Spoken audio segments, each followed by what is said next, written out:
नमस्कार, मेरा नाम सुधा निरंजन है और मैंने शैक्षिक योग्यता में बीसीए किया है जो कि एक कंप्यूटर डिग्री है। और टीचिंग कोर्स में मैंने बीटीसी किया है 2 वर्षों का और टीईटी किया है। मुझे शिक्षा में 5 वर्षों का अनुभव है और मैं ललितपुर ज़िले से हूँ। ललितपुर ज़िले की विशेषता यह है कि यहाँ पर कई सारे बांध हैं जो कि बहुत ही घूमने के लिए बहुत ही खूबसूरत जगह है। और बांधों में जैसे कि राजघाट बांध है, माता टीला बांध है और गोविंद सागर बांध है। गोविंद सागर की बांध की तो एक ये विशेषता है कि यहाँ पर अंग्रेजों के ज़माने के बनाए हुए साइफन हैं जो कि जब भी खुलते हैं तो एक आकर्षण का केंद्र बन जाते हैं। और यहाँ पर महावीर स्वामी अभ्यारण्य है और इसकी ऐतिहासिक दृष्टि से देखा जाए तो ललितपुर 1700 ईस्वी में राजा सुमेर सिंह थे और उनकी पत्नी श्री ललिता देवी थी जिनके नाम पर ललितपुर का नाम पड़ा है।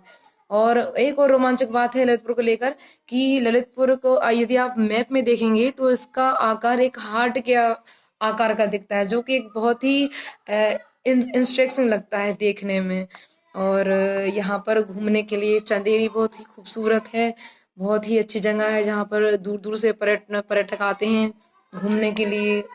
और मैं प्राथमिक विद्यालय मेरती कला में शिक्षिका हूँ और मेरे विद्यालय में 151 छात्र छात्राएं पढ़ते हैं जो कि ग्रामीण परिवेश से हैं। स्कूल पहुंची तो मेरी समस्या ये थी कि मैं बच्चों को गणित और अंग्रेजी किस तरह से पढ़ाऊं, क्योंकि शायद उस टाइम पे मेरे पास कोई ऐसे अच्छे नवाचार नहीं थे, कोई अच्छी सी गतिविधि नहीं थी जिससे कि मैं उनको बहुत ही अच्छी तरीके से बहुत ही जल्दी उनको अधिगम करा पाऊं। तो इसी बीच मैंने श्री अरविंदो सोसाइटी के कार्यक्रम ZIIEI में भाग लिया और एक ऐप है इनोवेटिव पाठशाला, एक जो ऐप है इस ऐप को डाउनलोड किया। तब हमें पता चला कि बिना पैसे खर्च किए भी ऐसे नवाचार किए जा सकते थे जिससे पढ़ाने के तरीकों में सुधार किया जा सकता था।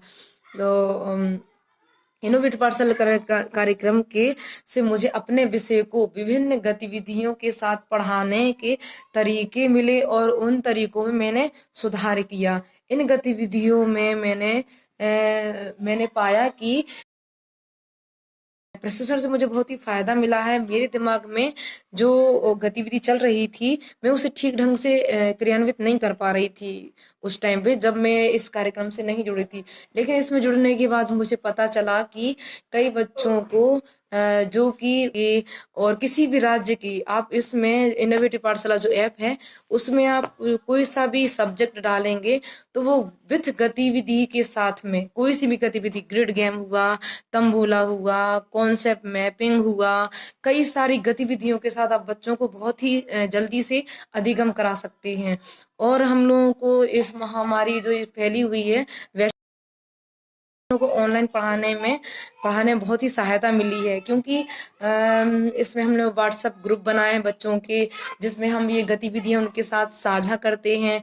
और बच्चों को हमने ZI इनोवेटिव पाठशाला ऐप भी डाउनलोड करने की सलाह दी है, तो वो उसमें भी वो बड़े मजे के साथ में पढ़ते हैं, बहुत इंटरेस्टिंग। क्योंकि बच्चों को यदि खेल के द्वारा पढ़ाया जाए तो वो बहुत ही रुचि लेते हैं।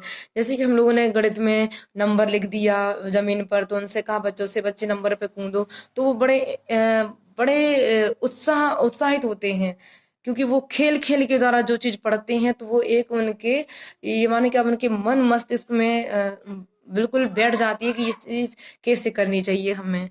तो हम लोगों ने कई गतिविधियां करवाई बच्चों के साथ में, तो मुझे बहुत ही फायदा मिला है इससे। इनोवेटिव पाठशाला से बहुत ही फायदा मिला है।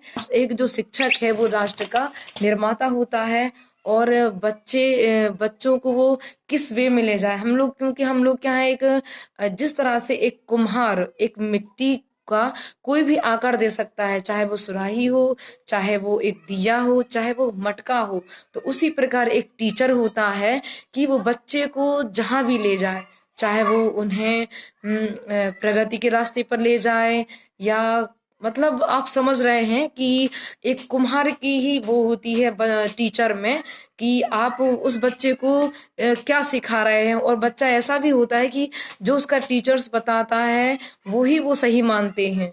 तो हम लोग जो हैं वो एक फाउंडर्स हैं, और मुझे खुशी है कि इस काम को करने में ZIIEI के प्रशिक्षक श्री अमित सर जी ने हम लोगों की बहुत ही सहायता की है। बहुत ही मॉड्यूल्स में हम लोगों को प्रतिभाग करने का मौका दिया है, और हम लोगों की जो भी शिक्षक गणों की, जो भी हमारे साथियों की समस्याएं होती थी, वो हमारे सर जी दूर करते थे।